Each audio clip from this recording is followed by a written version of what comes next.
For centuries, physics relied on a single assumption that the future of any physical system could be calculated exactly. If you knew the starting position, mass, and velocity of an object, from a baseball to an entire planet, classical mechanics provided the equations to determine its path with total certainty. But in the early 20th century, that certainty broke down. Researchers studying the microscopic world discovered wave-particle duality.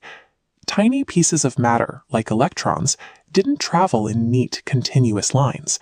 Instead, they behaved like waves, shifting and spreading across space. This behavior created a crisis in the scientific establishment. The rules that governed the macroscopic world simply didn't apply to the building blocks of matter. Physicists like Einstein and Bohr were forced to grapple with a reality lacking a single predictable trajectory. If an electron's existence is constantly shifting, science loses its ability to trace a path from point A to point B. This left a void in the theory. If matter is a wave, what happens to our ability to predict the outcome of an experiment? To understand the microscopic universe, physicists had to stop searching for exact locations and develop a new mathematical language.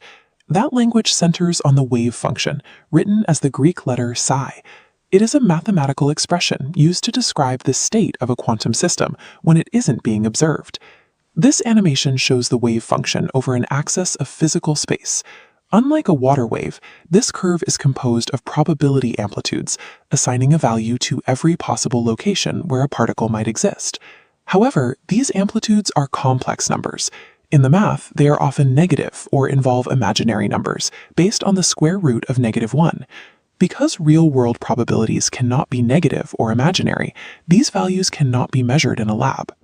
Even Erwin Schrödinger, who invented wave mechanics, struggled to interpret what this meant. At first, he thought the wave function meant the particle was literally spread out, physically occupying all those points at once. The wave function successfully encoded the quantum state, but its imaginary components meant it couldn't directly provide physical measurements. Scientists were stuck with a mathematical description that had no clear link to the physical world. In 1926, the German physicist Max Born proposed a solution.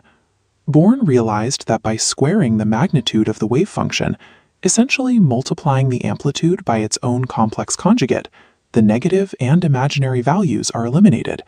This operation yields a strictly positive result called the probability density.